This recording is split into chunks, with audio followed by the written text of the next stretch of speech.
In the autumn of 1881, when the leaves turned copper and the air smelled of wood smoke and dying earth, the Whitlock family occupied a position of quiet reverence in Chester County, Pennsylvania. They were not wealthy in the way that railroad barons or factory owners were wealthy, nor were they politically powerful in any visible sense, but they possessed something far more valuable and far more dangerous. They were the keepers of memory. For 3 generations, the Whitlocks had maintained the most comprehensive genealogical archive in the entire region, a sprawling collection of ledgers, certificates, handwritten family trees, and meticulously cross-referenced records that stretched back to the earliest colonial settlements. Families came to them when they needed to prove inheritance, when they wanted to trace a bloodline, when they sought to understand where they came from and who they were meant to be. The Whitlocks never refused anyone.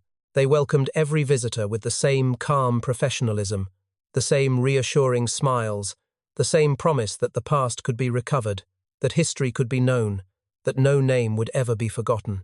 People trusted them the way they trusted the ground beneath their feet, never questioning whether that ground might one day open up and swallow them whole. The family operated from a sprawling stone estate on the outskirts of town, a place that seemed to exist slightly outside of time, surrounded by iron gates and ancient oak trees that cast long shadows even at midday. Inside, the archive was a cathedral of paper and ink, with filing cabinets lining every wall, shelves rising to vaulted ceilings, and long wooden tables where the Whitlocks worked in near silence, their pens scratching across parchment with a rhythm that sounded almost like breathing. Cornelius Whitlock, the eldest son and head archivist by the 1890s, had a face that people described as kind but forgettable, the sort of face that blended into crowds and slipped from memory the moment you looked away. He spoke softly, moved with deliberate care, and treated every document as if it were a sacred relic. His sisters, Abigail and Constance, were equally unremarkable in appearance, pale and thin, and always dressed in dark clothing that seemed to absorb the light around them. Together, they formed a unit of perfect efficiency, a machine designed for the preservation of history, and no one ever thought to ask why the Whitlocks themselves seemed so strangely absent from the very records they guarded. It was not until October of 1904, when a fire of unknown origin tore through the eastern wing of the estate, that the illusion finally cracked. Firefighters and investigators combed through the wreckage, salvaging what they could, and in the process they began to notice something deeply unsettling. Among the thousands upon thousands of documents, among the birth certificates and marriage licenses and death records that spanned more than a century, there was not a single mention of the Whitlock family itself. No birth records for Cornelius, Abigail, or Constance. No marriage certificates for their parents or grandparents. No death notices, no census entries, no property deeds, no baptismal records, nothing. It was as if the family had materialized out of thin air, or as if they had systematically erased themselves from the very history they claimed to preserve. When investigators questioned Cornelius, he offered only a faint smile and said that their family preferred privacy, that they had always kept their own records separately, that there was nothing unusual about it at all. But his eyes, pale and unblinking, told a different story.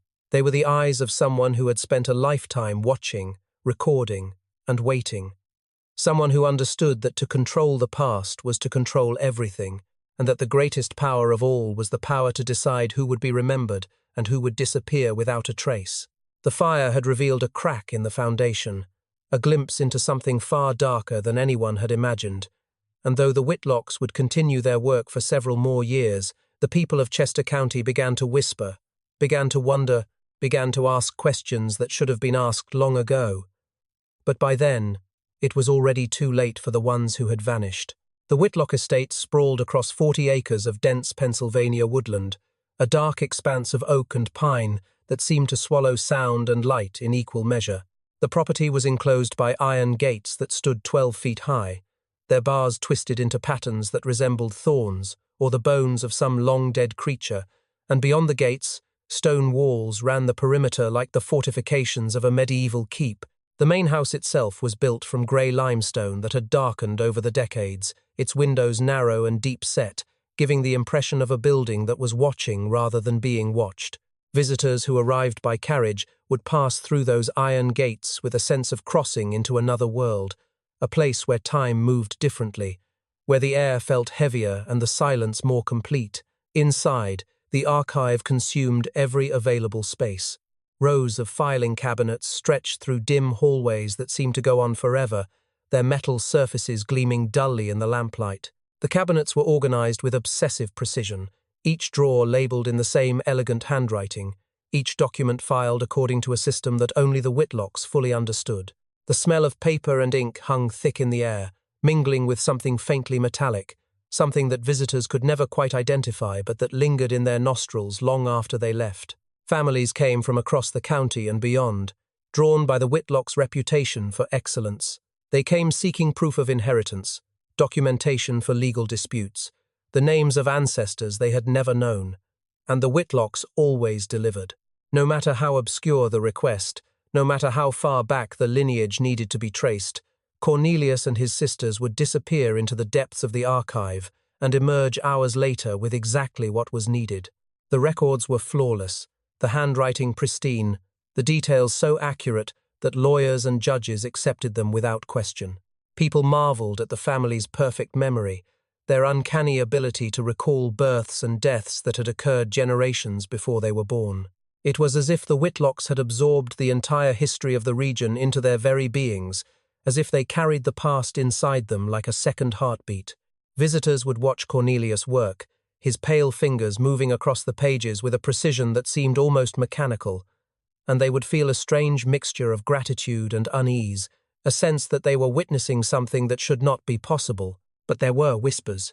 Former employees, the few who had been hired over the years to assist with cleaning or maintenance, spoke in hushed tones about things they had seen or heard. They spoke about locked rooms in the basement, heavy oak doors with iron bolts that were never opened in their presence. They spoke about sounds that came from below at night, low rhythmic thuds like the beating of a massive heart, and about the smell of ink mixed with something else, something organic and sweet and wrong. One woman, a housekeeper who worked at the estate for 3 months in 1889, told her sister that she had once found a small door hidden behind a row of filing cabinets, a door so low that a person would have to crawl through it, and when she pressed her ear against the wood, she heard what sounded like breathing, slow and deliberate, as if something large and patient were waiting on the other side. She left the next day and refused to speak of it again. Another man, hired to repair a section of flooring in the main hall, claimed that he saw Cornelius descend into the basement carrying a ledger bound in what looked like human skin, its cover stretched taut and discolored with age, and when he mentioned it to Abigail, she simply smiled and told him that some books required special care, that preservation was an art that demanded sacrifice. What disturbed people most, though what they rarely admitted aloud, was that the Whitlocks never seemed to age. Cornelius had been running the archive since the 1870s, and yet photographs from 1,880 and 1,900 showed a man who looked nearly identical, his face unlined, his hair still dark, his movements still precise and unhurried. Abigail and Constance were the same, their pale skin smooth and unblemished, their eyes clear and sharp. People told themselves it was good genetics, that some families simply aged more slowly than others, that it was a trick of the light or the quality of the photographs. They told themselves these things because the alternative was too unsettling to consider, because to acknowledge that something unnatural was happening would mean confronting the possibility that the Whitlocks were not what they appeared to be, that the archive was not simply a repository of the past, but something far more sinister, something that fed on history and memory, and perhaps on the people who came seeking it. The townspeople dismissed the whispers as jealousy, as the bitter complaints of servants who resented their employers, as superstition and ignorance. After all, who would suspect the keepers of history, the family that had devoted generations to preserving the truth? And so the Whitlocks continued their work, patient and methodical, knowing that suspicion without proof was meaningless, knowing that as long as they controlled the records, they controlled reality itself, and that the locked rooms in the basement would keep their secrets for as long as they needed them to.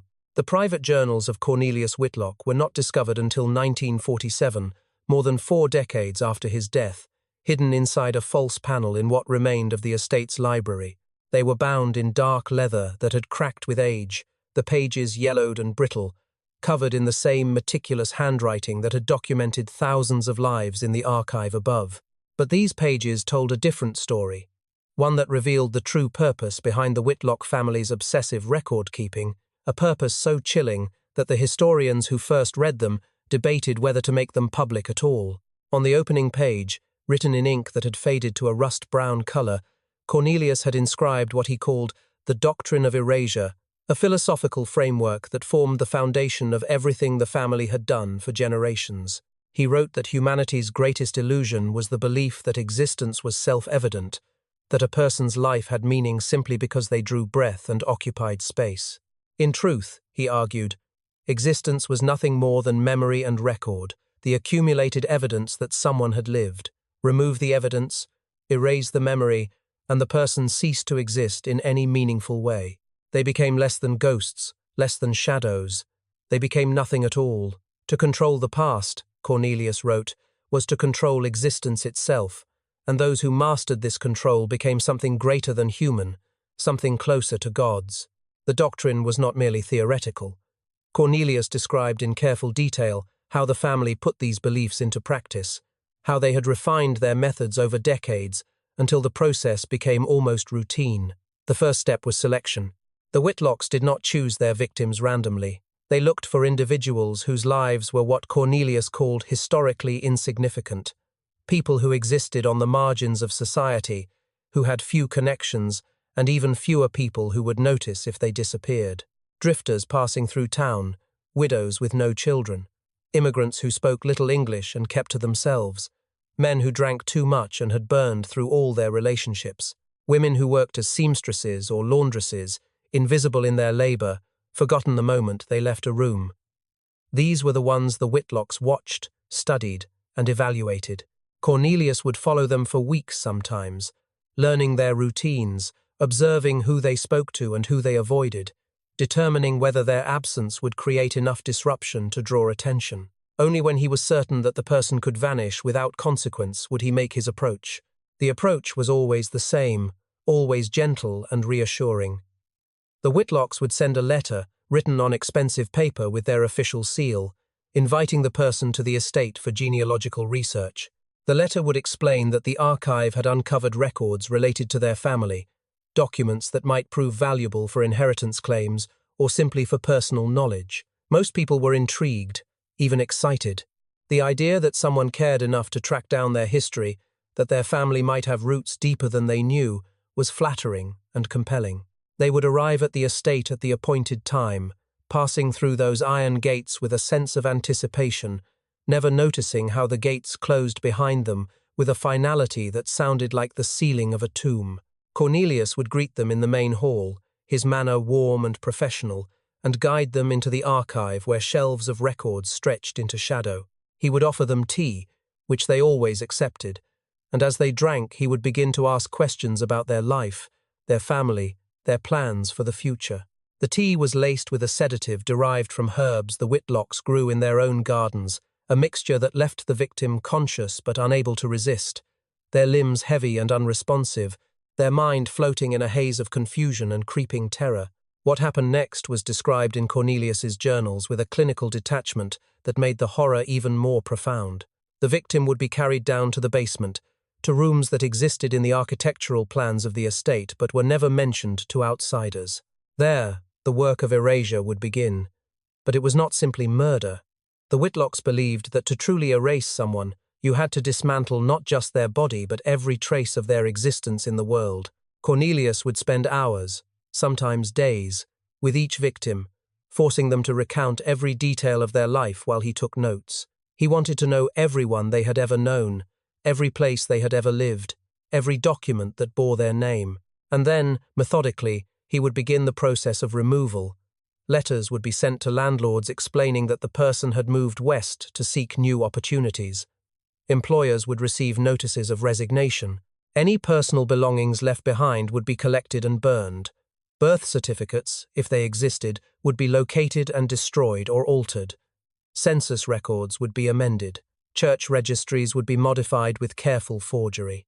The Whitlocks had spent generations building relationships with clerks and officials across multiple counties, and they used those relationships now, calling in favors, offering bribes, ensuring that every piece of documentary evidence was either eliminated or changed. Within weeks, it would be as if the person had simply walked out of history, leaving nothing behind but the faintest memory in a few minds, and even those memories would fade with time. And then there was the final step, the one that Cornelius wrote about with something approaching reverence. Once the erasure was complete, once every record had been altered and every connection severed, the victim would be killed in the basement rooms using methods that Cornelius described as ritualistic purification. The body would be dismembered and the pieces would be used in ways that served the archive itself, ways that Cornelius hinted at but never fully explained in the journals, as if some secrets were too sacred even to commit to paper.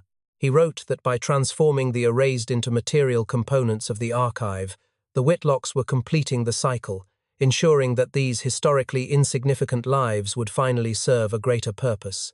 They would become part of the mechanism that preserved history for others, their flesh and bone and blood repurposed into tools and materials that the Whitlocks used every day. And the most disturbing part, the detail that Cornelius returned to again and again in his writing, was his absolute conviction that this was not murder but mercy, that he was giving these worthless lives meaning by incorporating them into something eternal, that the erased should be grateful for the transformation even as they screamed in the darkness and begged for death. Deep beneath the main archive, accessible only through a narrow stone staircase hidden behind a false wall of filing cabinets, was the room that the Whitlock family referred to in their private journals as the ink room. It was not large, perhaps 15 feet square, with walls of bare stone that wept with moisture and a ceiling so low that even a person of average height would have to stoop slightly to avoid scraping their head. The air down there was different from the rest of the estate, thick and cool and utterly still, carrying a smell that combined the sharpness of iron with the mustiness of old paper and something else, something organic and sweet that caught in the back of the throat. In the center of the room stood 2 iron chairs, their frames heavy and ornate, bolted directly into the stone floor so they could not be moved or tipped. The chairs were designed with extending arms that locked into place, forcing whoever sat in them to remain with their limbs stretched outward, palms facing upward, wrists exposed and vulnerable. Beneath each extended arm was a brass basin, polished to a dull shine, positioned to catch whatever flowed downward. The basins were etched with symbols that appeared to be words in Latin, though the language was archaic and the phrases nonsensical, as if Cornelius had invented his own liturgy for the rituals performed in this space. The process began after the victim had been interrogated and all useful information about their life had been extracted. They would be brought down the stairs, still sedated but beginning to regain some awareness, their eyes glazed with confusion and the dawning realization that something terrible was about to happen. The Whitlocks would strap them into the chairs with leather restraints that had been softened with use, pulling the bindings tight enough to prevent movement but not so tight as to restrict circulation, because circulation was essential for what came next. Cornelius would take his position beside the victim, while Abigail and Constance prepared the materials on a long wooden table that stood against the far wall. On that table were bottles of iron gall ink, the standard writing fluid used throughout the 19th century, made from oak galls and ferrous sulfate. But the Whitlocks had modified the recipe. They used less water and more of the chemical compounds, creating a mixture that was thicker and darker, almost black, with a consistency that allowed it to blend seamlessly with human blood. Cornelius believed that this combination was not merely practical, but alchemical, that the fusion of manufactured ink and living blood created a substance with properties that transcended the physical, a medium through which souls could be bound, and history could be written in a way that was permanent and inescapable. The cutting was done with surgical precision. Cornelius used a small scalpel with a blade so sharp that the initial incision barely hurt, just a quick burning sensation followed by warmth spreading down the arm. He would slice lengthwise along the inside of the forearm, opening the radial vein just enough to allow blood to flow steadily but not so deeply as to cause rapid exsanguination. The goal was not to kill quickly. The goal was to drain slowly, methodically, over the course of hours, keeping the victim conscious for as long as possible so they could witness what was being done with their life essence. The blood would drip into the brass basins with a sound like rain on a tin roof, a rhythmic patter that filled the silence of the room. At first the flow was strong, and the victim would feel a spreading weakness, a coldness creeping through their limbs. But Cornelius monitored the process carefully, sometimes applying pressure to slow the bleeding, sometimes elevating the arm to increase it, maintaining a balance that allowed him to extract the maximum amount while keeping the heart beating and the mind aware. He would speak to them during this time, his voice calm and almost soothing, explaining what was happening and why it mattered, telling them that their meaningless existence was finally being given purpose, that they should be honored to contribute to something greater than themselves. Once the basins were filled, Abigail would carry them to the table and begin the mixing. She would pour the blood into clay jars, adding measured amounts of the iron gall ink, stirring the mixture with a glass rod until the two liquids became one, indistinguishable in color and texture. The resulting fluid was then strained through cloth to remove any clots or impurities, leaving behind a writing medium that Cornelius described as perfect, as infused with the vital force of the donor, as capable of carrying not just words, but the essence of the person whose veins it had flowed through. And then the real work would begin.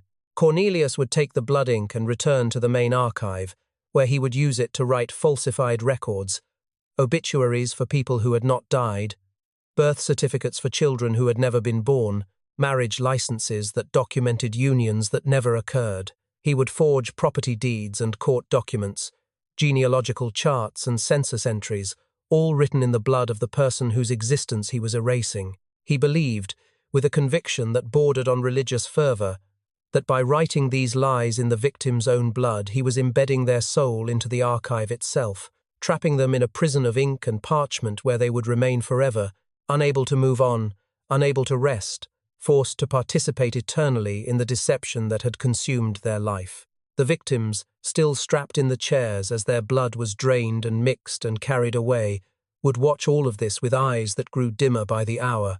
They were conscious of what was happening but powerless to stop it, their bodies too weak to struggle, their voices too faint to scream. Some wept silently, tears running down their faces and dripping onto their chests.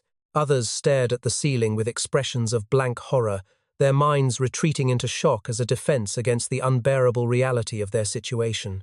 A few tried to speak, to beg or bargain or curse, but Cornelius ignored them, continuing his work with the focus of a craftsman perfecting his art. He would remain in the ink room for as long as it took, sometimes sitting beside the victim reading aloud from the false documents he was creating, showing them how their blood was being used to lie about history, to create people who never existed and erase people who did. And when the victim finally died, when the last of their blood had been collected and their heart gave its final weak flutter, Cornelius would sit for a moment in silence, his hands folded in his lap, a faint smile on his face, satisfied that another soul had been successfully bound to the archive. Another thread woven into the tapestry of false history that he and his family were constructing, line by line, name by name, drop by drop. Among the most disturbing discoveries made in the aftermath of the 1904 fire was a pattern that investigators initially dismissed as clerical error, but eventually recognized as something far more sinister. The Whitlock archive contained detailed records of stillbirths and infant deaths spanning nearly 5 decades, documenting hundreds of children who had supposedly died before their first birthday. The records were heartbreaking in their specificity, listing dates of birth and death that were often separated by only days or hours, causes of death that ranged from fever to failure to thrive, and the names of grieving parents who had endured the unimaginable pain of losing a child. The Whitlocks had been meticulous in their documentation, creating certificates that looked official and authentic, complete with signatures from midwives and local doctors, pressed seals that gave the documents legal weight, and notes written in sympathetic language that acknowledged the tragedy while ensuring the deaths were properly recorded for posterity. Families who had lost infants often came to the archive years later seeking these records, needing proof for cemetery plots or simply wanting confirmation that their child had existed, that the brief life had been acknowledged by someone other than themselves. The Whitlocks always had the documents ready, presented with somber respect, and parents would leave grateful that at least someone had remembered, that their grief had been witnessed and preserved. But when investigators began cross-referencing these records with church registries, census data, and interviews with surviving family members, they discovered something that made their blood run cold. Most of the children documented in the Whitlock archive had never existed at all. The names belonged to no one. The parents listed were either fictional or were real people who had never had children or had never experienced infant loss. The Whitlocks had fabricated entire bloodlines, inventing dead babies and inserting them into family histories with such skill that no one had ever questioned the deception. Cornelius had understood something profound about human psychology, something that made his crimes even more monstrous. He knew that grief was a powerful emotional anchor, that families defined themselves not just by who survived, but by who was lost, and that by creating false memories of dead children, he could manipulate family narratives in ways that gave him control over how those families understood themselves. A couple who believed they had lost a child would make different decisions, would see their surviving children differently, would carry a sadness that colored everything they did. And the Whitlocks could use that sadness, could reference it in later conversations, could build trust by acknowledging a shared history of loss that had never actually occurred. The truth, however, was darker and more complex than simple fabrication. The Whitlocks were not merely inventing dead children to manipulate emotions, they were also abducting real infants, taking them from families who were too poor or too marginalized to afford proper documentation or to demand answers when a child disappeared. These were the children of immigrant laborers, of women who worked in factories and had no time for doctor visits, of families living in rural areas where births often went unrecorded, and infant mortality was high enough that one more death would not raise suspicion. The Whitlocks would watch these families, identify the most vulnerable, and then act with surgical precision. Sometimes they posed as charitable organizations offering medical care or food assistance. Sometimes they simply took advantage of moments of chaos, a fire in a tenement building, a mother collapsing from exhaustion while working in the fields, a father drunk and unconscious in an alley. The infant would disappear, and within days the Whitlocks would visit the family with terrible news, presenting a falsified death certificate, explaining that the child had been found deceased, offering sympathy, and a small payment for burial expenses.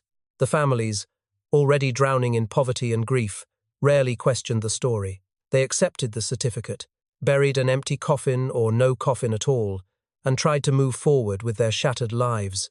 The stolen children were brought to the Whitlock estate and raised in the attic, a space that had been converted into a strange hybrid of dormitory and classroom. There were beds lined up in rows, simple wooden frames with thin mattresses, and desks where the children would sit for hours learning to read and write in the same meticulous script that the Whitlocks used in their archive.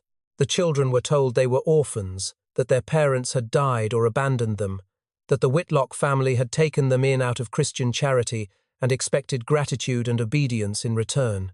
They were given new names, names that Cornelius selected from his collection of historical records, names of people who had died young or disappeared, as if even in this the Whitlocks could not resist the urge to recycle and repurpose identity.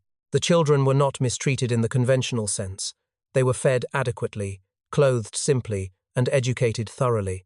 But they were also isolated completely from the outside world, never allowed to leave the estate, never permitted to interact with anyone except the Whitlocks and each other. They grew up in a prison that presented itself as a sanctuary, surrounded by books and documents that told them history was fixed and knowable, never suspecting that everything they were being taught was part of a larger machinery of deception. When the children reached adolescence, usually around the age of 13 or 14, they were brought down from the attic and given a choice that would determine whether they lived or died. Cornelius would sit them down in the main archive, surrounded by the filing cabinets and ledgers that represented decades of work, and he would explain the truth about what the family did. He would tell them about the doctrine of erasure, about the power that came from controlling history, about the role that blood and sacrifice played in the preservation of knowledge. And then he would offer them a position. They could join the family's work, dedicating their lives to the archive, learning the rituals and methods that made the Whitlocks what they were, eventually taking their place alongside Abigail and Constance in the endless task of documentation and erasure. Or they could refuse, could reject the offer, and attempt to maintain some moral stance against what they had learned. Cornelius presented this as a genuine choice, as an opportunity for the children to determine their own fate, but the reality was far crueler. Those who agreed to join were initiated through rituals that bound them psychologically and emotionally to the family's mission, forced to participate in acts that made them complicit, that destroyed whatever innocence they had left, and transformed them into willing servants of the archive. Those who refused, who expressed horror or disgust or even hesitation, were taken down to the ink room and given the same treatment as any other victim whose existence was deemed insignificant. Most of the children chose wrong. Most of them, despite years of indoctrination and isolation, retained enough humanity to recoil from what they were being asked to do. They would shake their heads, tears streaming down their faces, begging to be released, promising never to tell anyone what they had learned. And Cornelius would nod sadly, as if their refusal disappointed him but did not surprise him, and he would signal to his sisters, who would take the child by the arms and lead them down the stone staircase to the room beneath the archive. Some of the children fought, screaming and thrashing, their voices echoing through the halls until they were muffled by the thick basement walls. Others went quietly, resigned or in shock, their minds unable to process the betrayal of the only family they had ever known. And in the ink room, strapped to the iron chairs with the brass basins positioned beneath their arms, they would finally understand the full scope of the horror they had been born into, would realize that their entire existence had been nothing more than a resource waiting to be harvested, a life created solely to be erased and transformed into the ink that would write someone else's false history. The few who agreed to join, who accepted the Whitlocks' offer and became part of the machinery, lived on in the attic and eventually in the archive itself, their names added to the invisible roster of those who kept the secrets, their hands eventually stained with the same blood that had taken their predecessors, their souls bound to a family that had stolen them as infants and given them a choice that was never really a choice at all. The Whitlock family's obsession with controlling history extended beyond the archive and into their own bloodline, manifesting in practices that were as methodical as they were grotesque.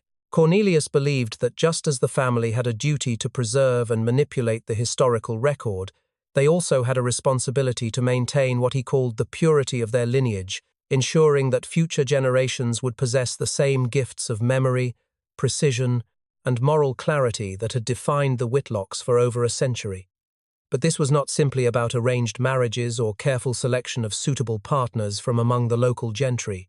The Whitlocks had long ago decided that no outsider could be trusted with their secrets, that marriage beyond the family would inevitably lead to exposure and destruction.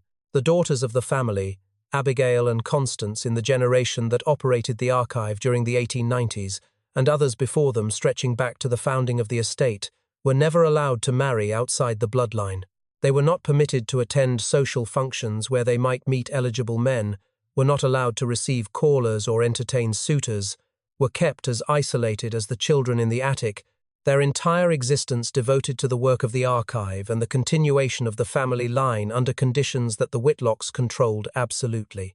Instead of conventional marriage, the family practiced a twisted form of selective breeding that treated human reproduction as another form of record-keeping, another process that could be documented and perfected through careful methodology. When the time came for one of the daughters to bear children, Cornelius would begin the search for what he termed appropriate genetic material. He looked for men who possessed specific physical and intellectual characteristics, men who were intelligent but not educated enough to question authority, men who were strong and healthy but socially isolated, men who would not be missed if they disappeared. The selection process could take months, with Cornelius observing potential candidates the same way he observed victims destined for the ink room, following them through their daily routines, learning their habits and weaknesses, determining whether they would serve the family's purposes. Once a suitable man was identified, he would be lured to the estate under some pretext, often the same genealogical research story that had worked so effectively on other victims, and once inside the gates he would find himself unable to leave. The men were kept in cells that had been constructed in the basement, adjacent to but separate from the ink room, small stone chambers with heavy doors and no windows, lit only by oil lamps that burned constantly and filled the air with greasy smoke. They were given adequate food and water, kept in reasonably good health, because the Whitlocks needed them functional and capable of fulfilling their biological purpose. When the time came, they would be brought to a room where one of the daughters waited, and what happened there was not intimacy or even forced coupling in the conventional sense, but rather a clinical procedure overseen by Cornelius himself, who would remain present to ensure that the act was completed successfully and that no emotional connection could develop between the captive and the woman. The men were returned to their cells afterward, kept alive and used repeatedly over a period of months or sometimes years, until the daughter conceived and carried a child to term. The pregnancy would be documented with the same obsessive detail that characterized everything the Whitlocks did, with Cornelius recording dates and symptoms and making predictions about the child's characteristics based on the traits of both parents. Once the genetic contribution was deemed complete, once a healthy child had been born and survived past infancy, the captive male served no further purpose and became a liability. The Whitlocks could not risk releasing him, could not allow him to return to the world with knowledge of what had happened within the estate, and so his death became not just necessary but ritualistic. Cornelius had devised a method that satisfied both his practical need for disposal and his deeper belief in the symbolic importance of incorporating victims into the physical structure of the archive. The man would be brought from his cell and led to a large room in the sub-basement where several wooden vats stood in a row, each one filled with archival glue, a thick adhesive substance made from animal hides and bones that the Whitlocks used for bookbinding and document preservation. The vats were deep, perhaps 5 feet, and the glue was kept warm and liquid through a system of heating pipes that ran beneath the floor. The man would be forced into the vat, his hands bound behind his back, his legs weighted with iron shackles, and as he sank into the warm, viscous liquid he would struggle and thrash, his mouth filling with the substance, his lungs trying desperately to draw breath and finding only the thick coating of glue that would harden around him as his body cooled. Death by drowning in the archival glue was slow and suffocating, a process that could take several minutes as the victim's movements grew weaker and his struggles less coordinated, the glue clinging to his skin and hair and clothing, sealing his eyes and nose and mouth, until finally his heart stopped and his body went still beneath the surface. Cornelius would watch the entire process with the same clinical detachment he brought to everything, timing it with a pocket watch and making notes about how long the man lasted, whether the weights were sufficient, whether the temperature of the glue needed adjustment for future procedures.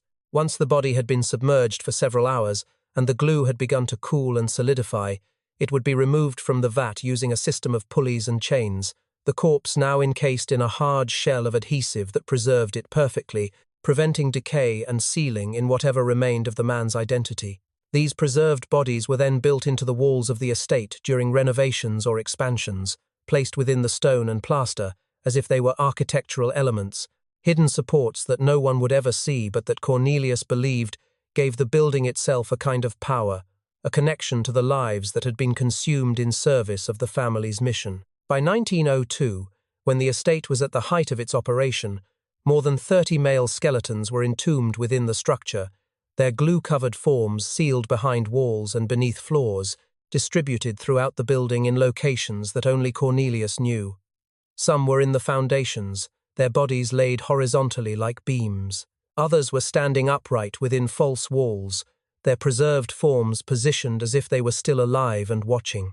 A few were beneath the floorboards of the main archive, so that every day when the Whitlocks walked through the space, conducting their research and greeting visitors, they were literally standing on the remains of the men who had been used and discarded in the name of preserving the bloodline. Cornelius recorded the location of each body in his private journals, creating a map of the hidden dead that he referred to as the architecture of sacrifice, and he wrote that these men should be honored for their contribution, that they had given not just their genetic material, but their very substance to the construction of something eternal, something that would outlast any individual life and any individual memory.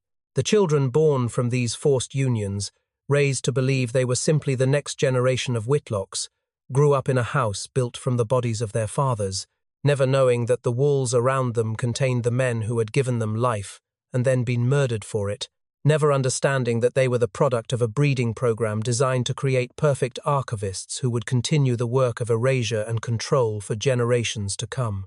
In the summer of 1897, a man named Thomas Ridley arrived at the Whitlock estate carrying a leather satchel filled with official census forms and a letter of introduction from the Bureau of the Census in Washington. He was 28 years old, recently married, and had taken the position as a traveling census worker because the pay was decent and the work allowed him to see parts of the country he would never otherwise visit. Chester County was one of dozens of stops on his route, and the Whitlock archive was known throughout the region as the most reliable source of genealogical and demographic information, the obvious place to begin any comprehensive population count. Thomas knocked on the iron gates with the confidence of a man who believed his official credentials would grant him access anywhere, and when Cornelius appeared to greet him, smiling that forgettable smile and welcoming him inside with all the warmth of a hospitable host, Thomas had no reason to suspect that he had just crossed a threshold from which there would be no return. He was shown into the main archive, offered tea that he drank gratefully after his long journey, and as the sedative began to take effect and his vision started to blur, the last thing he saw clearly was Cornelius leaning forward with an expression of gentle concern, asking if he felt unwell, if perhaps he needed to lie down for a while. Thomas Ridley did not die immediately, and in fact he remained alive for several months after his arrival, kept in one of the basement cells, and subjected to a routine that was designed to extract every piece of useful knowledge he possessed about census procedures, official documentation standards, and the bureaucratic systems that governed federal record-keeping. Cornelius understood that Thomas represented an opportunity that went far beyond the usual victim, that this was not simply another insignificant life to be erased, but rather a source of expertise that could be harvested and repurposed in service of the family's larger goals. He spent hours each day with Thomas, forcing him to explain the census process in minute detail, to describe the forms and how they were filled out, to reveal the various checks and balances that were supposed to prevent fraud. Thomas, terrified and disoriented, eventually told Cornelius everything, hoping that cooperation might earn him mercy, or at least a quicker death. But mercy was not something the Whitlocks understood, and when Thomas had finally shared every scrap of knowledge he possessed, when he had been drained of information the same way other victims were drained of blood, Cornelius decided that his usefulness was not yet exhausted, that there was one final service Thomas could provide. The sub-basement of the estate, a level even deeper than the ink room, was a space that few people ever saw, a network of small chambers carved directly into the bedrock, with walls that sweated moisture and air that tasted of stone and decay. In one of these chambers, Cornelius set up what he called the census office, a small room furnished with a desk, a chair, shelves lined with blank forms, and oil lamps that provided the only light in the perpetual darkness. Thomas was brought to this room in late 1897, his body already weakened by months of captivity and poor treatment, and he was seated at the desk and told that he would continue his work as a census enumerator, that he would fill out forms documenting the population of Chester County and the surrounding regions. But the population he would document was not real. Cornelius provided Thomas with lists of names, addresses, occupations, and family structures, all of it fabricated, all of it designed to create phantom communities that existed only on paper. Thomas was forced to transcribe these lies onto official census forms, using the same careful handwriting and formatting standards he had been trained to employ, creating documents that looked completely authentic and that would eventually be submitted to the federal government as accurate records of the American population. For weeks, Thomas worked in that underground room, his hand moving across the pages in a mechanical rhythm, filling out form after form, while Cornelius supervised and corrected any mistakes. The work was mind-numbing and soul-crushing, made worse by the knowledge that everything he was creating was false, that he was participating in a fraud of staggering scope, that the professional standards and ethical obligations he had once taken pride in were being perverted into tools of deception. Thomas tried to resist at first, tried to introduce subtle errors that might signal to someone reviewing the documents that something was wrong, but Cornelius caught every attempt and punished him for it, withholding food or water, extending his time in the darkness, making it clear that cooperation was the only path to even the smallest comfort. And so Thomas continued, his spirit breaking a little more with each completed form, until finally in early 1898 he became too ill to work, his body succumbing to the combination of malnutrition, stress, and the damp conditions of the sub-basement. He died sitting at the desk, his head slumped forward onto a half-completed census form, his pen still gripped loosely in his fingers. But death did not end Thomas Ridley's service to the Whitlock family. Cornelius looked at the body and saw not a corpse, but an opportunity to create something that would serve both practical and symbolic purposes, a testament to the power of the archive and the family's complete control over life, death, and the records that defined both. He had the body positioned carefully in the chair, the spine straightened and the head tilted at an angle that suggested concentration rather than death. Then, using techniques he had learned from studying embalming procedures and from his own experiments with preservation, Cornelius began the process of mummification. He injected the body with chemicals that would prevent decay, wrapped certain parts in cloth soaked in resins, and positioned the corpse in the dry, cool air of the sub-basement, where natural desiccation would complete the transformation. Over the following months, Thomas's body dried and hardened, the skin pulling tight over the bones, the features becoming skeletal but still recognizable, the hands curling into rigid claws that Cornelius carefully repositioned around a pen that he wired in place using thin copper filaments. The final result was a tableau that was both grotesque and oddly purposeful. Thomas Ridley sat at his desk in the posture of a man hard at work, his mummified hand seemingly in the act of writing, his empty eye sockets staring down at census forms that surrounded him in neat stacks. Cornelius had continued to add to the collection of false documents even after Thomas's death, filling out forms himself using the same handwriting style Thomas had employed, maintaining the fiction that the census work was ongoing. Around the preserved corpse were dozens upon dozens of completed forms, each one listing families that did not exist, births that had never occurred, deaths that were fabricated, occupations that were invented, addresses that led nowhere. The Whitlocks had created entire ghost towns on paper, phantom populations that existed only in the official records of the United States government. These false communities influenced federal funding allocations, shifted political boundaries, affected congressional representation, and distorted economic data in ways that would not be discovered for decades. Cornelius understood that by manipulating census records, he was not just erasing individuals, but reshaping the very fabric of society, using lies to alter reality itself in ways that served purposes he never fully explained, even in his private journals. When the fire swept through the estate in 1904 and investigators began exploring the sub-basement, they found Thomas Ridley still seated at his desk, the mummified corpse so perfectly preserved that some of the men initially thought it was a macabre sculpture or artistic installation rather than an actual human remain. The wired hand, the stacks of census forms, the oil lamps that had long since burned out, all of it created a scene of such deliberate horror that several investigators had to leave the room to compose themselves.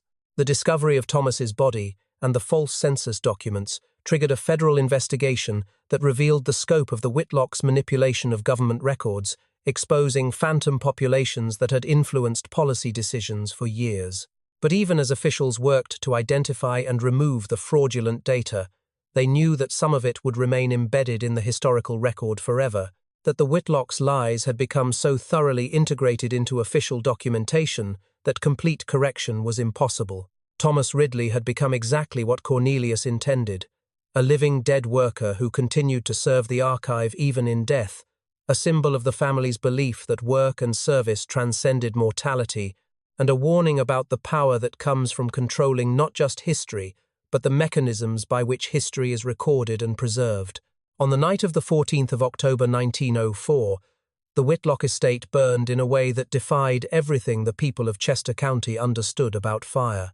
It began sometime after midnight, when most of the town was asleep, and the first person to notice was a farmer who lived nearly a mile away and woke to use the outhouse. He looked toward the Whitlock property and saw something that made him stand frozen in confusion and fear. The flames rising from the estate were not the normal orange and red of burning wood and fabric, but instead glowed with a strange blue light, pale and cold like moonlight given substance and motion.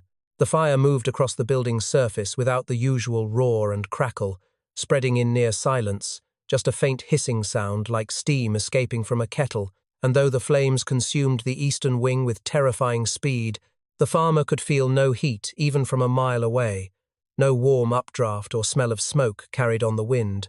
He watched for several minutes, unable to process what he was seeing, before finally running to wake his neighbors and send someone to town for the fire brigade. By the time the firefighters arrived with their horse-drawn pumper wagon and leather buckets, the blue flames had engulfed more than half the estate, climbing the stone walls in sheets of ghostly light that seemed to pulse and breathe with a rhythm that was almost organic. The fire chief, a practical man named William Morse, who had fought dozens of fires in his career, stood at the gates and stared in disbelief. He had never seen flames this color, had never encountered a fire that made no sound and threw no heat, and his first instinct was that this was some kind of chemical accident, perhaps phosphorus or some exotic material the Whitlocks had stored in their archive. He ordered his men forward, expecting the usual blast of heat that would drive them back and force them to work from a distance. But as they approached the building, they found they could walk right up to the walls, could stand mere feet from the flames without feeling warmth, without their skin reddening or their eyes watering from smoke. It was as if the fire existed in a different dimension, visible but not quite real, and several of the firefighters crossed themselves and whispered prayers, convinced they were witnessing something beyond natural explanation. When the men finally entered through the main doors, which stood open as if inviting them inside, they found a scene that would haunt them for the rest of their lives. In the center of the grand entrance hall, surrounded by walls that burned with that eerie blue light, stood Cornelius Whitlock and his sisters Abigail and Constance. They were dressed in their usual dark clothing, their faces calm and expressionless, their hands folded in front of them in postures of serene acceptance. They were not fleeing, were not gathering possessions or calling for help, were not showing any signs of panic or distress. They simply stood there watching the fire consume their home, their eyes reflecting the blue flames with an intensity that made them look inhuman, like statues carved from pale stone. William Morse shouted at them to evacuate, to get out before the structure collapsed. But Cornelius turned to him with that forgettable face that somehow seemed more memorable in the firelight, and he smiled a small private smile and said in a voice that was perfectly calm and almost pleased, "We are finally complete." The words made no sense to Morse, who grabbed Cornelius by the arm to physically drag him outside, but the moment he touched the man he recoiled in shock because Cornelius's skin was cold, not warm from the surrounding flames, but ice cold, as if he had been standing in winter snow rather than in a burning building. The firefighters, disturbed but determined to do their duty, began searching the estate room by room, and what they found in the next hour would transform their understanding of the Whitlock family from respected archivists to monsters whose crimes exceeded anything the county had ever known. In the eastern wing, where the blue fire had burned through walls and exposed the interior structure, they discovered that the spaces between the stone and plaster were filled with human remains. Dozens of skeletons, some still covered in hardened archival glue that had preserved them in grotesque positions, others just bare bones stacked like firewood, were built into the walls as if they were part of the architecture itself. The men pulled back sections of collapsed wall and found bodies standing upright in hidden cavities, their arms outstretched and their skulls tilted at angles that suggested they had been alive when they were sealed in. In the main archive, where filing cabinets had toppled and spilled their contents across the floor, the firefighters walked through puddles of liquid that at first they assumed was water from their hoses, but the substance was too thick and too dark, and when they knelt to examine it more closely they realized they were standing in pools of blood mixed with ink, decades' worth of the stuff soaked into the wooden floorboards, creating stains so deep that the wood itself had turned black. But the worst discovery came when several men climbed to the attic, following sounds they had heard from above, faint rhythmic scratching like rats in the walls. They forced open the attic door and found a long, narrow room lined with desks, and at each desk sat a teenager, 12 in total, both boys and girls ranging in age from perhaps 13 to 17. The children were skeletal, their bodies so malnourished that their bones showed clearly through their skin, their eyes huge and glassy, with the look of people who had been broken so thoroughly that nothing remained but obedience. Each child was chained to their desk by an iron shackle around one ankle, the chains just long enough to allow them to sit and write, but not long enough to stand or move more than a few feet. And they were all writing, their hands moving mechanically across sheets of paper, filling out what appeared to be death certificates. But when the firefighters looked more closely, they saw that each child was writing their own death certificate, documenting their own demise with official language and careful penmanship, listing causes of death that ranged from disease to accident to natural causes, creating false records of their own erasure. The children did not look up when the men entered. They did not speak or cry out or ask for help. They simply continued writing, their pens scratching across the paper in perfect unison, as if they had been doing this for so long that it had become their entire reality, as if they no longer remembered that anything else existed beyond this room and these desks and the endless documentation of their own deaths. The firefighters broke the chains and carried the children out one by one, wrapping them in blankets and trying to get them to respond, to say their names or where they had come from. But the children remained silent, their eyes focused on some invisible distance, their hands still making writing motions in the air, even after the pens had been taken away. Doctors who examined them later would find that several had nerve damage in their dominant hands from years of repetitive writing, that their spines were curved from sitting hunched over desks for extended periods, that their minds had retreated into protective dissociation so complete that some of them never fully recovered the ability to speak. In the days and weeks that followed, as investigators combed through the ruins and documented the horrors they found, they would discover the ink room, with its iron chairs and brass basins, the sub-basement with Thomas Ridley's mummified corpse still seated at his desk, the cells where captive men had been kept for breeding purposes, and the vast collection of falsified records that revealed the true scope of the Whitlocks' crimes. But on that first night, standing in the burning estate with blue flames dancing along the walls, and Cornelius Whitlock smiling that terrible, calm smile, the firefighters understood only that they had uncovered something evil in its purest form, something that had hidden behind respectability and professional service for generations, and that the fire itself seemed less like a disaster and more like a revelation, an act of exposure that was burning away the lies and revealing the horror that had always existed beneath. Cornelius Whitlock was arrested on the morning of the 16th of October 1904, 2 days after the fire, and taken to the county jail where he was placed in a cell by himself, separated from the general population, both for his own protection and because the authorities feared what he might say to other prisoners.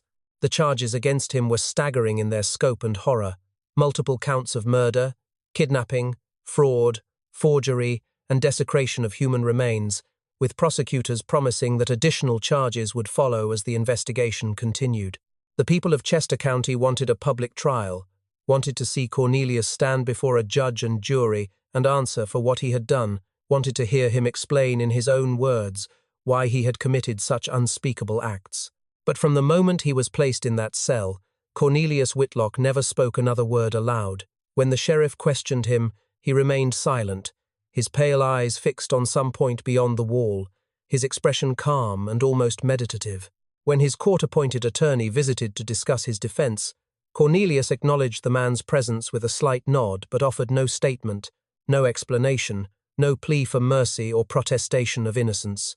The attorney, disturbed by his client's complete lack of communication, reported to the judge that Cornelius appeared mentally competent but had chosen voluntary muteness, and there was nothing that could legally compel him to speak. What Cornelius did instead was right. The jail provided him with paper and ink for the purpose of preparing his legal defense, and he used these materials with the same obsessive dedication he had brought to maintaining the archive. Day after day, night after night, he sat at the small table in his cell and wrote in a neat flowing script that covered page after page without pause or hesitation, the words flowing from his pen as if he were transcribing something he had memorized long ago rather than composing in the moment. The guards who checked on him reported that he never seemed to sleep, that at any hour of the day or night they might find him writing, his posture perfect, his hand moving with mechanical precision across the paper. Within 3 months, he had produced a manuscript of more than 400 pages, bound together with twine that he had somehow acquired or fashioned from threads pulled from his prison clothing. When his attorney asked what the document contained, Cornelius handed it over with a slight smile, that same forgettable smile that had greeted so many victims at the gates of the estate, and the attorney took the manuscript back to his office, expecting to find either a legal defense or perhaps a rambling manifesto that might support an insanity plea. What he found instead was a document written entirely in code, a cipher so complex and so thoroughly executed that not a single word of plain English appeared anywhere in the 400 pages. The symbols Cornelius used were a mixture of standard letters, numbers, and invented glyphs that resembled nothing in any known alphabet, arranged in patterns that seemed to follow grammatical rules, but that conveyed no obvious meaning. More disturbing was the ink itself, which had a reddish-brown tint that looked wrong under lamplight, too organic and too thick to be the standard black ink the jail had provided. The attorney sent a sample to a chemist who confirmed what many had already suspected. Cornelius had somehow obtained or created blood, ink, using the same method he had employed in the estate's ink room, mixing his own blood with the standard ink to create the writing medium he believed gave his words power and permanence. How he had injured himself to draw blood without the guards noticing was never determined, though some speculated he had learned to bite the inside of his cheek in a way that produced a slow, steady flow, or that he had found methods of self-injury so subtle that they left no visible marks. The coded confession, as it came to be called, was turned over to law enforcement and then to academic experts who specialized in cryptography and linguistics. Scholars from universities across the country attempted to decode the manuscript, approaching it with every method available in the early 20th century, and later with computational tools as they became available in subsequent decades. They looked for patterns, frequency analysis, substitution ciphers, polyalphabetic systems, and dozens of other approaches, but the document resisted every attempt at translation. Some believed the code was purely mathematical, based on prime numbers or complex equations that Cornelius had devised. Others thought it might be a book cipher requiring a specific text as a key, perhaps one of the thousands of documents in the Whitlock archive, most of which had been destroyed in the fire. A few researchers suggested that the code might not be a cipher at all, but rather an invented language, a complete linguistic system that Cornelius had created specifically for this document, making it theoretically unbreakable without a dictionary or grammar guide that existed only in his mind. What made the manuscript even more frustrating was that it appeared to be organized like a genuine confession, with what looked like chapter divisions, numbered sections, and regular paragraph structure, suggesting that Cornelius had indeed documented his crimes in detail, but had done so in a form that ensured no one would ever be able to read it. As years passed and the coded confession remained impenetrable, a new theory began to emerge among those who had studied the Whitlock case most closely. They suggested that the confession was not meant to be decoded at all, that it was instead a final act of erasure, a document that appeared to contain truth but that actually contained nothing, a manipulation so perfect that it would occupy researchers and investigators for decades while revealing absolutely nothing of value. Cornelius, they argued, had understood that the public wanted answers, wanted to know why he had done what he had done, wanted some explanation that would make sense of the horror. By providing a manuscript that looked like a confession but could not be read, he had given them something to chase, a puzzle that would consume resources and attention while simultaneously ensuring that the true story remained hidden, controlled by him even from inside a jail cell. The confession became another form of the archive, a collection of information that appeared authoritative and complete, but that served ultimately to obscure rather than illuminate, to create the illusion of transparency while maintaining absolute secrecy. It was a masterpiece of psychological manipulation, a final assertion of control that demonstrated even in captivity, even stripped of his estate and his resources and his family, Cornelius Whitlock remained the keeper of his own history, the author of his own narrative, the one who decided what would be known and what would remain hidden forever. Cornelius died in his cell in the summer of 1909, 5 years after his arrest, having never stood trial due to various legal complications and delays that some suspected he had orchestrated through silent manipulation of the court system. The guards who found his body reported that he appeared to have died peacefully in his sleep, lying on his cot with his hands folded on his chest and that same slight smile on his face, an expression of satisfaction or perhaps completion that suggested he had achieved exactly what he intended. On the table beside him was a fresh sheet of paper with a single symbol drawn in the center, a glyph that appeared nowhere else in the coded confession, and next to it was the pen he had been using, its tip still wet with blood ink. The symbol was never deciphered, and the coded confession remains in a university archive to this day, occasionally examined by new researchers who believe they might succeed where others failed, but so far the document has kept its secrets perfectly, a 400-page testament to the power of silence and the ultimate expression of Cornelius Whitlock's belief that to control information was to control reality itself, and that even death could not break that control as long as the code remained unbroken and the truth remained his alone. The Whitlock estate was demolished in 1912, 8 years after the fire, and 3 years after Cornelius's death, the decision made by county officials who believed that the building itself had become a symbol of evil that needed to be erased from the landscape. The demolition took weeks, with workers systematically tearing down walls and discovering additional horrors with almost every section they removed.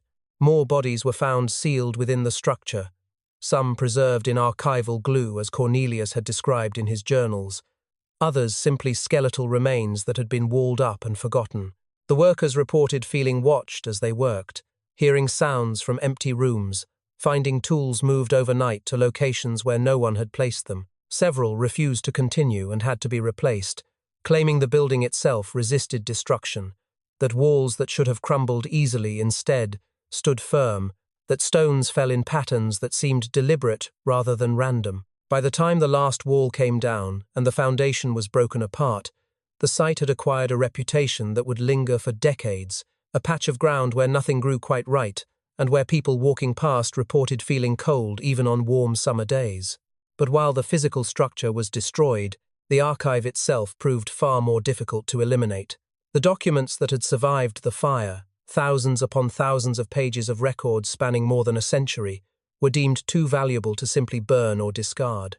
They contained genealogical information that families had relied on for legal purposes, property deeds that established ownership, birth and death certificates that were the only proof of existence for people who had lived and died in the region.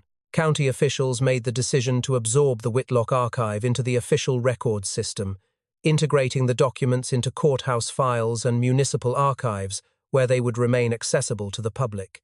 The decision was practical and seemingly inevitable, but it also meant that the Whitlocks' falsified records, their fabricated bloodlines and invented deaths and phantom populations, became part of the permanent historical record, embedded so deeply into the bureaucratic machinery that separating truth from lies became nearly impossible. In the decades that followed, genealogists and historians working with Chester County records began to notice inconsistencies that troubled them, but that they initially attributed to clerical errors or the expected deterioration of old documents. They found people listed as dead in one record who appeared alive and active in documents dated years later. They discovered children recorded with birth dates that were years apart, siblings who should have been born before their parents were married, families that vanished from one county and reappeared in another state with no explanation of how they had traveled or why they had moved. Census data showed phantom towns with populations that fluctuated wildly, or neighborhoods where the number of residents never quite matched the number of actual houses. Property ownership changed hands in ways that defied legal logic, with deeds transferring from people who had been dead for years or to people who could not be verified to have ever existed. These anomalies were scattered throughout the records, subtle enough that any individual instance could be dismissed as a simple mistake, but when viewed collectively, they formed a pattern that suggested something far more systematic and deliberate. The truth began to emerge slowly, piece by piece, as researchers with nothing better to do started tracking these inconsistencies back to their source, and discovered that almost all of them originated from documents that bore the distinctive handwriting and formatting style of the Pruting Whitlock archive. In 1978, a historian named Margaret Holloway published a comprehensive study of Chester County records that shocked the academic community and made national news. She had spent 5 years cross-referencing every available source, comparing the Whitlock documents against church registries, personal letters, photographs, newspaper records, and oral histories passed down through families, and she concluded that more than 200 people listed in official Chester County records between 1,880 and 1,904 had never actually existed. They were ghosts, phantom individuals created entirely by the Whitlocks and inserted into the historical record so skillfully that they had been accepted as real for more than 7 decades. Some of these fabricated people had been used to justify property transactions that benefited the Whitlocks or their associates. Others had been created to establish false lineages that gave certain families claims to inheritance they did not deserve. Still others seemed to serve no obvious purpose except to distort the demographic data and create confusion, as if the Whitlocks had been conducting an experiment to see how thoroughly they could manipulate reality through careful forgery. But Holloway's research also revealed something even more disturbing. She found that despite her best efforts, she could not identify all of the Whitlocks' fabrications. The family had been too skilled, too meticulous, too thorough in their work. For every fake person she could definitively prove had never existed, there were dozens more who might be real or might be inventions, people whose existence rested on documentation that could not be independently verified, people who existed in that grey zone between history and fiction. Holloway estimated that the true number of phantom individuals in the records could be anywhere from 200 to more than 1,000, and that fragments of the Whitlocks' falsified history would continue to circulate in official documents indefinitely, distorting the past in ways that would never be fully understood or corrected. The archive, she wrote in her conclusion, had achieved a kind of immortality, outliving its creators and continuing to reshape reality long after the family itself had been exposed and destroyed. The Whitlocks had believed they were gods, capable of determining who existed and who did not, who would be remembered and who would be erased, and in a very real sense they had succeeded. Their lies had become indistinguishable from truth, embedded so deeply into the historical record that future generations would build their understanding of the past on a foundation that was partly fabricated, partly real, and entirely under the control of a family that had died decades ago, but whose influence remained as powerful as ever, written in blood and ink, and preserved forever in the documents that scholars and genealogists would continue to trust because they had no other choice, because the alternative was to admit that history itself could not be trusted, that the past was not fixed and knowable, but instead was fluid and malleable, shaped by whoever controlled the records, and willing to do whatever it took to make their version of reality the only version that anyone would ever know. In 1923, nearly 2 decades after the Whitlock estate burned and revealed its horrors to the world, the Pennsylvania state legislature passed what became known as the Records Integrity Act, a comprehensive piece of legislation that fundamentally changed how genealogical archives and private record-keeping institutions operated within the state. The law required all organizations that maintained historical documents, family records, or genealogical information to register with the state, submit to regular inspections, allow government auditors to examine their collections, and prove that their documentation methods met standardized criteria designed to prevent fraud and falsification. The legislation was detailed and far-reaching, establishing criminal penalties for anyone who deliberately altered historical records, created false identities, or used genealogical documentation for purposes of deception. It was, by any measure, one of the most aggressive regulatory frameworks ever applied to the preservation of historical information, and though the Whitlock family was never explicitly named in the text of the law, everyone involved in drafting and passing it understood that this was a direct response to what had happened in Chester County, an attempt to ensure that no family could ever again wield the power over history that the Whitlocks had possessed for generations. But legislation could do nothing for the survivors. The 12 teenagers who had been rescued from the attic on that October night in 1904, found chained to desks and writing their own death certificates in an endless loop of psychological torture. These children, ranging from 13 to 17 years old at the time of their rescue, were taken into state custody and placed in institutions that were ostensibly meant to rehabilitate them and prepare them for normal lives. But the reality was far grimmer than the official language suggested. The institutions were more like prisons or asylums, places where inconvenient people could be hidden away and forgotten, and the children who had survived the Whitlock attic were considered deeply inconvenient by authorities who wanted the case to fade from public memory as quickly as possible. The survivors were told, in clear and unambiguous terms, that they were never to speak about what had happened to them, never to discuss the Whitlock family or the archive or the things they had been forced to do in that attic room.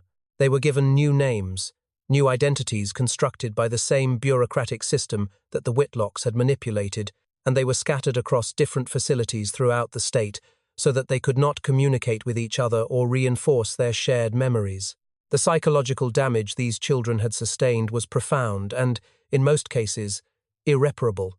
Years of isolation, malnutrition, and the sustained trauma of being forced to document their own erasure had fractured their minds in ways that the primitive psychiatric treatments of the early 20th century could not address. Most of them never learned to function in normal society, never developed the ability to form relationships or hold jobs or live independently. They remained in institutions for the rest of their lives, which in almost every case were tragically short.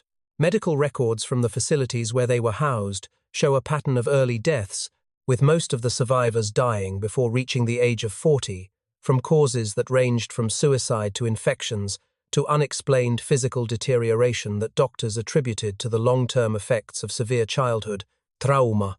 A few managed to be released into supervised living situations, but even these individuals struggled with basic tasks, their minds still trapped in that attic room, their hands still making unconscious writing motions whenever they became stressed or anxious, as if the only way they knew how to process reality was through the act of documentation. The conspiracy of silence that surrounded these survivors was maintained with brutal efficiency by state officials, who believed that the best way to heal from the Whitlock case was to never speak of it again, to bury the story along with the demolished estate, and move forward as if it had never happened. Journalists who tried to interview the survivors were denied access. Researchers who sought information about their conditions were told that privacy concerns prevented disclosure.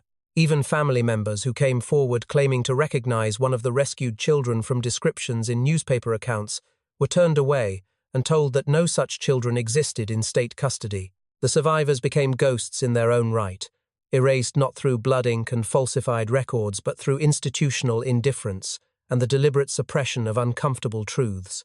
They had been rescued from one prison only to be placed in another, and the only difference was that this new prison came with official paperwork and the appearance of legitimacy. In 1965, more than 60 years after the fire, one of the survivors broke the silence that had been imposed on her for most of her life.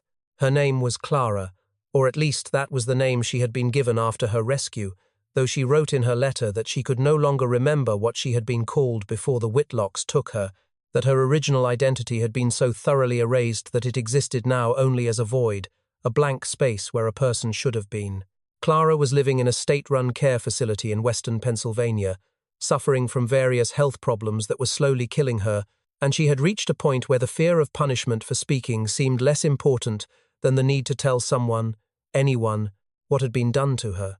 She wrote a letter to a journalist at a Philadelphia newspaper, a young woman who had published articles about historical crimes and institutional failures, and in that letter Clara attempted to explain what it had been like to live through the Whitlock horror and then to live through the decades of enforced silence that followed.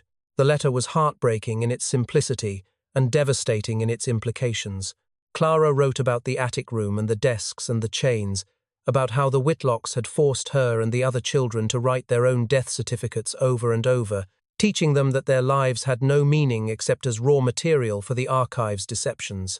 She wrote about how Cornelius had explained the doctrine of erasure to them, had told them that they were historically insignificant, that no one would ever miss them, that by documenting their own deaths they were participating in something greater than themselves. She wrote about how, after the rescue, when she had been placed in the institution, she had tried to tell the staff what had happened, but they had punished her for speaking, had isolated her and withheld food and told her that she was lying, that the things she described could not possibly have happened, that she needed to forget and move forward. And then, near the end of the letter, Clara wrote the sentence that would haunt everyone who read it, a confession that captured the full psychological horror of what the Whitlocks had done. She wrote, in careful handwriting that still showed traces of the meticulous script she had been forced to learn in the attic, "They taught us that to erase someone's name was to erase their soul, and I still don't know if I exist." The journalist who received the letter tried immediately to contact Clara, to arrange an interview and gather more details that might finally bring the full story of the Whitlock survivors into public view. But by the time she reached the care facility, Clara was dead. She had died 3 days after mailing the letter, found in her room having apparently suffered a stroke or heart attack, though the facility's records were vague and contradictory about the exact cause. Some suspected that Clara's death was not natural, that perhaps someone in the institution had decided that her breaking of the long-imposed silence needed to be punished, or that her revelations needed to be contained before they could spread further. But no investigation was ever conducted, and Clara was buried in an unmarked grave in a county cemetery, her death recorded with the same bureaucratic indifference that had characterized her entire life after the rescue.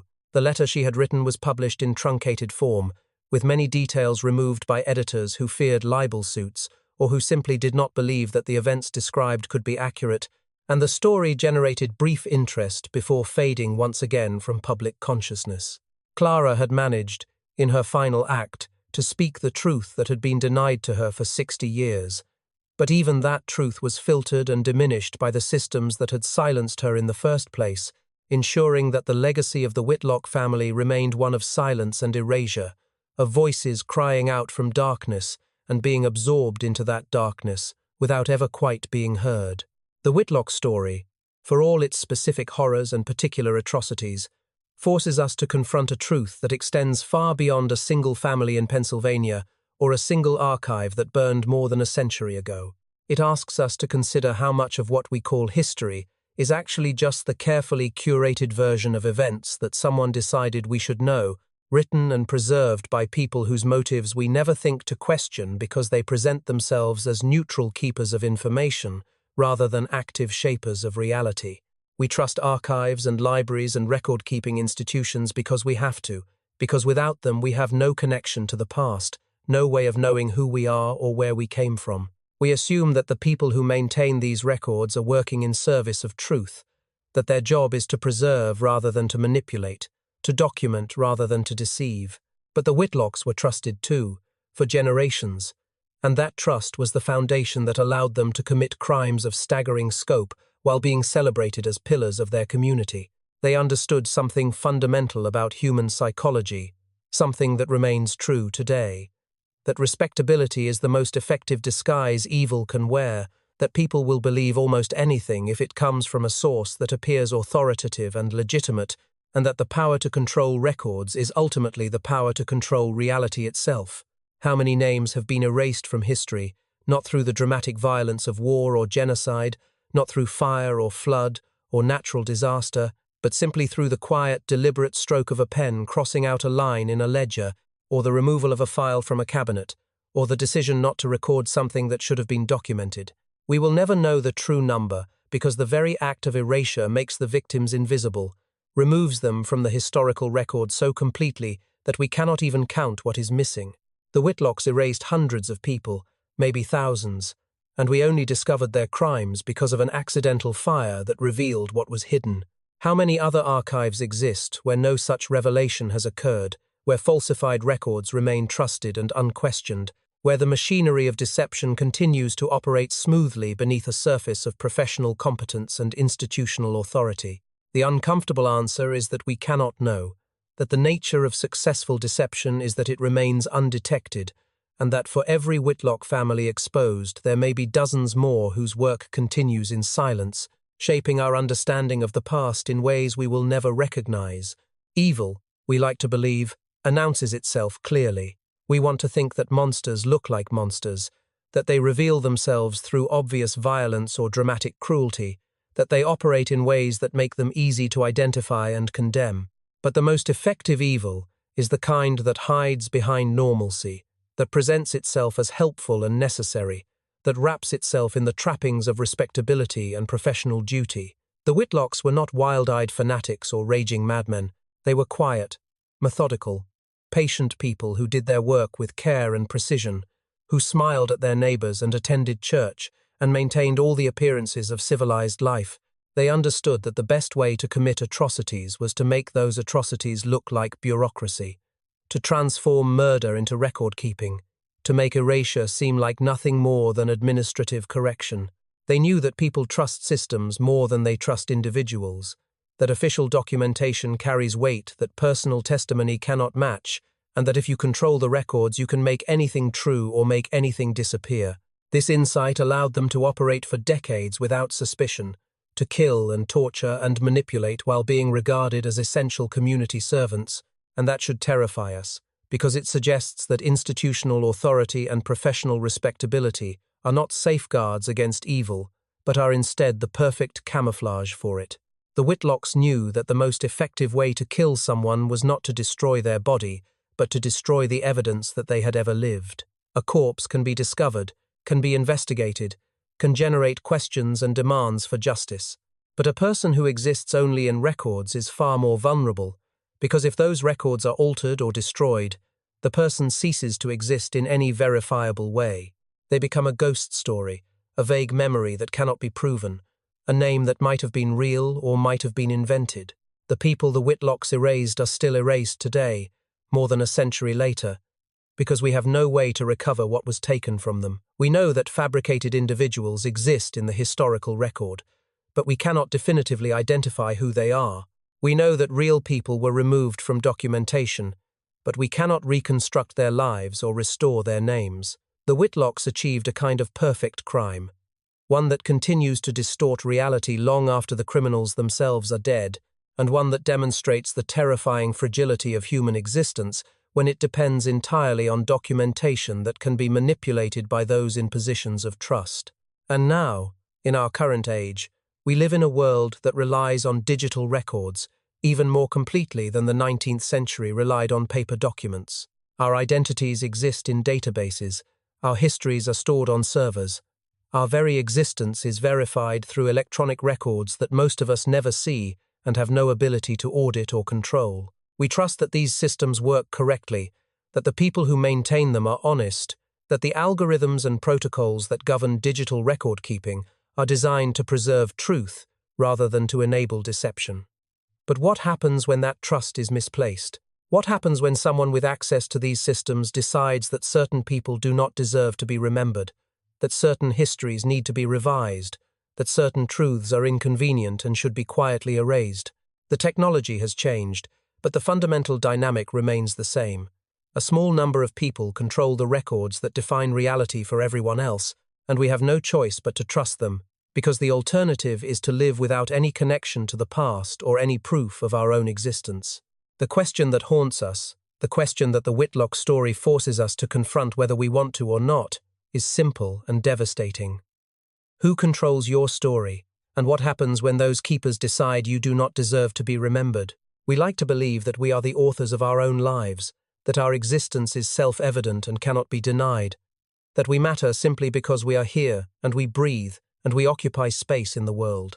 But the Whitlocks proved that this is an illusion, that existence without documentation is fragile and easily erased, that we are all dependent on systems of record-keeping, that we do not control and that can be manipulated by anyone with sufficient patience and authority. They showed us that evil does not need to be loud or dramatic to be effective, that the quiet, methodical work of falsifying records and destroying evidence can be just as devastating as any act of physical violence, and that the people we trust most, the institutions we depend on for our connection to history and identity, can become instruments of erasure if the wrong people gain control of them. This is the legacy of the Whitlock family, not just the specific crimes they committed, but the larger truth they revealed about the nature of power and trust, and the terrifying ease with which human beings can be made to disappear. And the most haunting part is that nothing has fundamentally changed since 1904, that the systems we rely on today are just as vulnerable to manipulation as the paper archives were then, and that somewhere, right now, there may be someone sitting at a desk with access to records that define who exists and who does not, making quiet decisions about who deserves to be remembered and who deserves to be erased, and we will never know until it is far too late to stop them. What do you think? Could this happen again? Let me know in the comments.